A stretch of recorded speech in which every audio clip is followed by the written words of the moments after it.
Cabinet Secretaries Charity Ngilu and Kazungu Kambi have today announced that they have stepped aside from office to allow for investigations into their alleged corruption. Secretary to the Cabinet Francis Kimemia has also stepped down.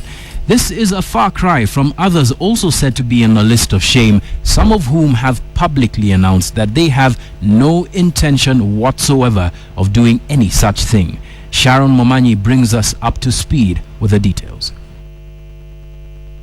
When I'm found corrupt, the solution is not only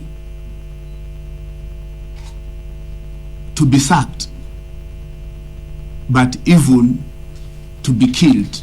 That was the radical statement by Labour Cabinet Secretary Kazungu Kambi, who became the 5th Cabinet Secretary in the infamous list of shame to step aside to allow for investigations into graft claims, but not without emphasizing that this move is not an admission of guilt. The mention of my name does not mean that I'm corrupt. Kambi false scandals at the NSSF, saying they are the cause of his name being a part of the graft report. Ufisadi wa Wizara ya Leba unajulikana kuanzia siku sijakuja hapa, na nyinyi mnajua NSSF imekuwa ni cash cow ya watu wengine. Mumejua, na mumejua vile nimeinyorosha, nimelainisha, nimesukuma wanaume wengine nje. Na wewe kama umepatikana na wale watu wanaochunguza, beba msalaba wako. Ile parastatal iko chini yake inaitwa National Social Security Fund. NSSF akazuia waajiri wenye kupeleka huko pesa kwenda kuketi kwa mkutano huko. Akazuia wafanyikazi ambao wanatoa hizo pesa kwenda kukutana huko kwa board akawatoa. Hiyo peke yake ni corruption and an abuse of office. Late Sunday afternoon, Lands Cabinet Secretary Charity Ngilu followed suit, stepping aside to allow investigations to take place. A statement by the Presidential Strategic Communications Unit made this announcement, indicating that ICT Cabinet Secretary Fred Matiang'i will in the meantime be acting in her place. In a similar fashion, the Secretary to the Cabinet, Francis Kimemia, also issued a statement announcing that he had stepped aside.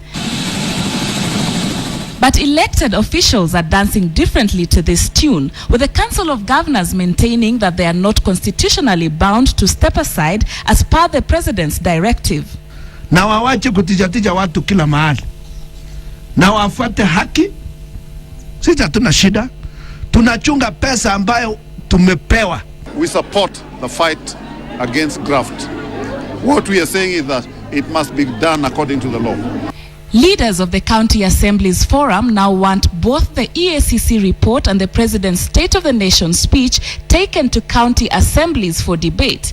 The county assemblies leaders say that this will help them take decisive action on governors adversely mentioned in corruption. If the governors are standing down and saying we are not going to step aside, so how are we supposed to fight corruption in county governments? The governors must tell us. So if the President's way is not the right way, the governors must tell us which is the right way.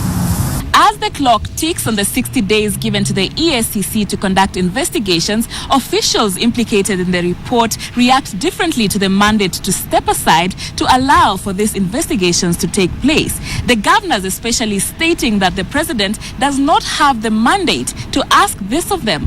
How this matter takes form remains to be seen, even as Parliament begins debate on the matter this Tuesday.